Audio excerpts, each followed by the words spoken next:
Keeping people safe is the first duty of government. The whole country has been shocked by the most appalling scenes of people looting, violence, vandalising and thieving. It is criminality, pure and simple, and there is absolutely no excuse for it. We have seen houses, offices and shops raided and torched, police officers assaulted and fire crews attacked as they try to put out fires. We've seen people robbing others while they lie injured and bleeding in the street, and even 3 innocent people being deliberately run over and killed in Birmingham. Mr. Speaker, we will not put up with this in our country. We will not allow a culture of fear to exist on our streets, and we will do whatever it takes to restore law and order and to rebuild our communities. A week ago today, a 29-year-old man named Mark Duggan was shot dead by the police in Tottenham. Clearly, there are questions that must be answered, and I can assure the House that this is being investigated thoroughly and independently by the IPCC.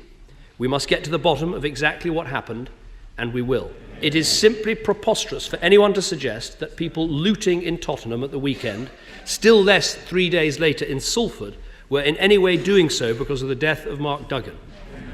The young people stealing flat-screen televisions and burning shops, that was not about politics or protest, it was about theft.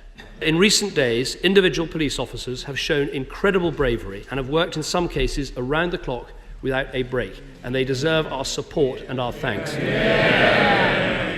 But what became increasingly clear earlier this week was that there were simply far too few police deployed onto our streets, and the tactics they were using weren't working. Police chiefs have been frank with me about why this happened. Initially, the police treated the situation too much as a public order issue rather than essentially one of crime. The truth is that the police have been facing a new and unique challenge, with different people doing the same thing, basically looting, in different places, but all at the same time. Mr. Speaker, to respond to this situation, we are acting decisively to restore order on our streets, to support the victims of this terrible violence, and to look at the deeper problems that have led to such a hardcore of young people to decide to carry out such appalling criminality. More than 1,200 people have now been arrested across the country.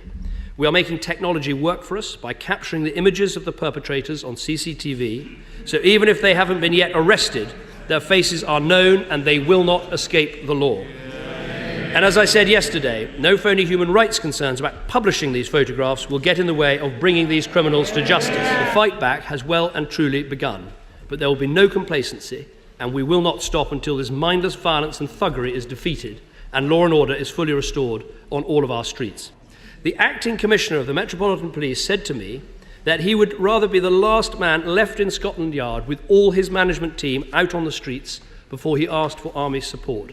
That is the right attitude and one I share. Shops, businesses, homes, too many have been vandalised or destroyed, and I give the people affected this promise. We will help you repair the damage, get your businesses back up and running, and support your communities.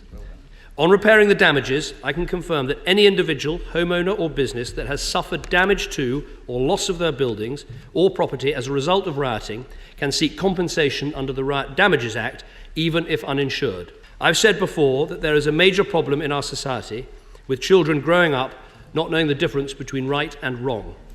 This is not about poverty, it is about culture. A culture that glorifies violence, that shows disrespect to authority, and that says everything about rights but nothing about responsibilities. In too many cases, the parents of these children, if they're still around, don't care where their children are or who they're with, let alone what they are doing. The potential consequences of neglect and immorality on this scale have been clear for too long without enough action being taken. As I said yesterday, there is no one step that can be taken. But we need a benefit system that rewards work and is on the side of families. We need more discipline in our schools. We need action to deal with the most disruptive families.